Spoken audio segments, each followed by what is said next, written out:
Well, greetings, my friends. Today's reading in chapter 34, 35, and 36. 36 is dealing with the Esau's descendants, and chapters 34 is Jacob's daughter Dinah. She was raped and the tragedy that took place and all of that. But it's chapter 35 I want to focus our attention on today.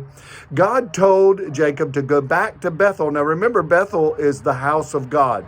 But before he went back, he took all the foreign gods that his kids had, and he also took off their outer jewelry, the things that made them look like the rest of the world, so to speak, and he buried them.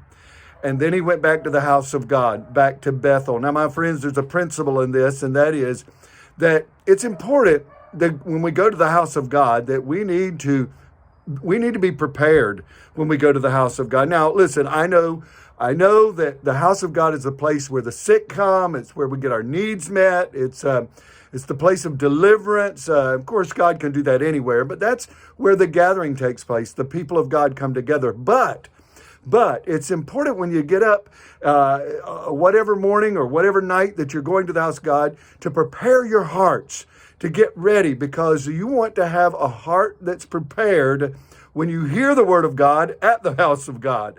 And so it's important that like, for example, let me give you an example. I've heard cases like this, that like a husband and wife on Sunday morning with their kids, let's just say Sunday morning, and they're arguing and they're fussing, and then they get to church and they've got all these things on their minds.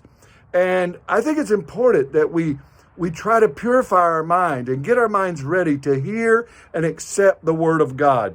And Jacob, I see in this, Jacob, he cleansed his house and buried it. He buried them. And I think that's important too. He got rid of it and then went to the house of God, where God again confirmed his new name. God will do great things for you, my friends, if your heart is prepared when you go to the house of God. Well, you have a good day. We'll look forward to seeing you again tomorrow as we cover the next 3 chapters. Bye-bye.